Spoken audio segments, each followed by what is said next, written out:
इस दास से प्राप्त मंत्र के लेने से फिर आपको विशेष लाभ होगा और तभी ये आपकी भक्ति और आपके रोग, आपके संकट, आपके निवारण होंगे। करेगा भगवान, कबीर साहब करेंगे, लेकिन निमित्त आज इस दास को बना रखा है। इसके अतिरिक्त कोई और नकली अपने आप को संत महंत बनकर ये मंत्र देने लगेगा, वो इस मानव समाज का जबरदस्त शत्रु समझ लेना। अपना जीवन नाश करेगा और 10, 20, 100, 200 और डुबो देगा। तो ऐसे व्यक्तियों से भी आपने सतर्क रहना है। अधिकारी के बिना कोई भी सिंपल आप देख लो, अपने रोज प्रतिदिन के जीवन में देख लो, अनधिकारी से कोई भी आपका सर्टिफिकेट भी अटेस्टेड है वो भी कामयाब ना करे, वो भी काम नहीं दे। और हम तो एक इतने अनमोल जीवन के साथ सौदा कर रहे हैं और इसको ऐसे सहज में ले रखा हमने, क्योंकि हम इससे परिचित नहीं हैं।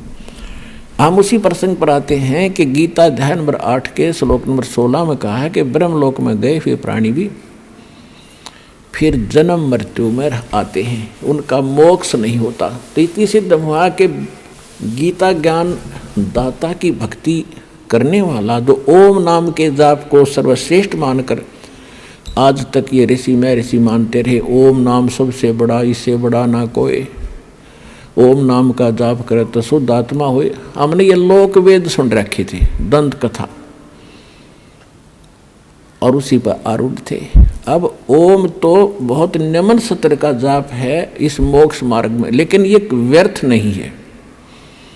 कई नकली कबीरपंथी कहते हैं कि हम न तो ओम जाप की सलाह देते न सोहम की देते, ये तो काल के जाप हैं। वो जाप क्या देते हैं? सतनाम सतगुरु, या 5 नाम देते हैं, अजर नाम, अमी नाम, अमर नाम, पाताले सब संधु नाम, ही हंसका काम। ये तो पूरी आरती घोट रखी है, ये कोई मंत्र है? तो पुण्यात्माओं, जब तक संत नहीं मिलेगा, सतगुरु नहीं मिलेगा, जीव कल्याण नहीं हो सकता। अब 17वें अध्याय के 23वें श्लोक में स्पष्ट करी थी आप गीता ज्ञानदाता ने कि उस सच्चिदानंद घन ब्रह्म के पाने के लिए 3 मंत्र के जाप का विधान है, उसका निर्देश है। निर्देश का अर्थ है कति डिसीजन, फाइनल डिसीजन, ये फाइनल ऑर्डर है और कोई नहीं इसके बाद। यानी जो उस पूर्ण परमात्मा के पाने का मंत्र है वो 3 मंत्र का है। और फिर उसने ये भी स्पष्ट कर दिया कि वो कंप्लीट कोर्स तो तत्वदर्शी संत बतावेगा और वो ज्ञान भगवान के द्वारा बोला हुआ होगा, वो तत्व ज्ञान होगा। तो उस कंप्लीट कोर्स में, वो कंप्लीट कोर्स परमात्मा ने स्वयं दिया था कबीर सागर में। तो कबीर सागर में इन कबीर पंथियों ने वो नाम डिस्टर्ब कर दिए कुछ, ये जान करके ये तो काल के जाप हैं, हम नहीं करेंगे। अब परमात्मा ने मालूम था काल हमारे यहाँ कहाँ गड़बड़ करेगा, तो आदरणीय गरीबदास साहिब जी के द्वारा दोबारा वो वाणी ज्यों की त्यों कंप्लीट कोर्स उनके माध्यम से फिर बुलवा दिया। और 600 वर्ष पहले पालक ने धर्मदास जी से कहा था कि जब 12वां पंथ चलेगा गरीबदास वाला, उसके गरीबदास जी के माध्यम से मेरी महिमा की वाणी पुनः प्रकट होगी। और फिर उस 12वां पंथ जो गरीबदास जी का चल पड़ा होगा, उसमें चलकर मैं स्वयं आऊँगा और पूरे विश्व का कल्याण करूँगा। तब तक इन मूल मंत्रों को छुपा के रखना। तो ये दास भेज रखे और गरीबदास पंथ में जब ना समझ में आओ तो दास बता दे आपको।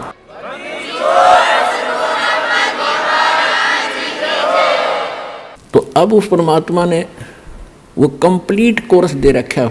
प्रथम आपको 7 मंत्र दिए जाते। पहले मालिक ने ये 5 नाम दिए थे। आदरणीय धर्मदास जी को भी तो कंप्लीट कोर्स दे दिया था और उसको प्रतिबंध लगा दिया था, धर्मदास मेरी लाख दुआई, ये मूल ज्ञान और ये सारे मंत्र ये किताब बाहर ना जाए, अपने वंशजों को भी ना बताना। धर्मदास परमात्मा ने यहाँ तक कह दिया था, अपने बच्चों को भी ना बताना, ना मेरा मिशन फेल हो जाएगा, मेरे बच्चे पार नहीं होंगे, काल के जाल में भयंकर यातनाएं भोगते रहेंगे। जब धर्मदास जी को चिंता बनी, एक क्योंकि वृद्ध अवस्था हो गई थी, 100 से ऊपर आयु हो गई थी, तब उसने परमात्मा से कहा कि भगवान आपने प्रतिबंध लगा दिया, जो मंत्र आपने मुझे दिए हैं इसके बिना मोक्ष नहीं हो सकता। और आपने मुझे 42 पीढ़ी का वरदान दे दिया कि मेरा 42 पीढ़ी तक वंश भी चलेगा। तो परमात्मा, मेरे वाले वंश के बच्चे कैसे पार होंगे? मुझे ये चिंता खाई जा रही है, ना मरा जा रहा है ना मैं जी पा रहा हूँ, अब क्या करूँ? परमात्मा ने देखा कि ये बात बिगाड़ेगा और वृद्ध अवस्था में दिमाग स्लिप हो जाता है, ममता घनी बढ़ा कर परिवार में। तो परमात्मा ने कहा कि धर्मदास समझ मेरी बात को सुन। देखो अभी ये मंत्र डिस्क्लोज कर दिया तो पूरे इरकाल के दूतों का हाथ लग जाएंगे, और समय वो अभी आया नहीं है कि सारा संसार समझ सके मेरे को, और ये बात बिगड़ जाएगी। कच्चा काम ना करे तू।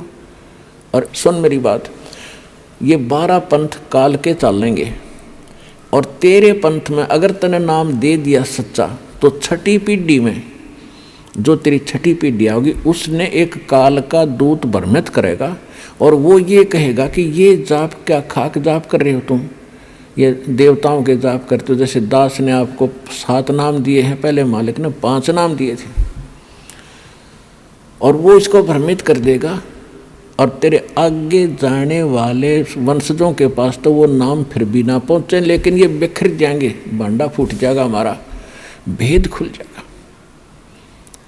फिर धर्मदास फिर चिंतित हुआ, दाता फिर कैसे बात बनेगी कि बर्मा पंथ में गरीबदास आवेगा, उसके द्वारा मैं उसको मिलूँगा, उसको दोबारा फिर यो ज्ञान कंप्लीट बोलूँगा, उसको परिचित कराऊँगा, वो अपने मुँह कमल से बोलेगा, मैं उसमें फीड कर दूंगा, डाल दूंगा। तो और फिर उसके बाद मैं आऊँगा उससे पंथ में उस ज्ञान को सुलझाने और समझाने के लिए। तब तक लोग पढ़ते रहेंगे गरीबदास पंथ के, उनके समझ में नहीं आओगी अब वास्तविकता क्या है। तो तब पूरा विश्व नाम लेगा, जब 5505 वर्ष बीत जाएं कलयुग के, तब यह मेरी बात सत्य होगी।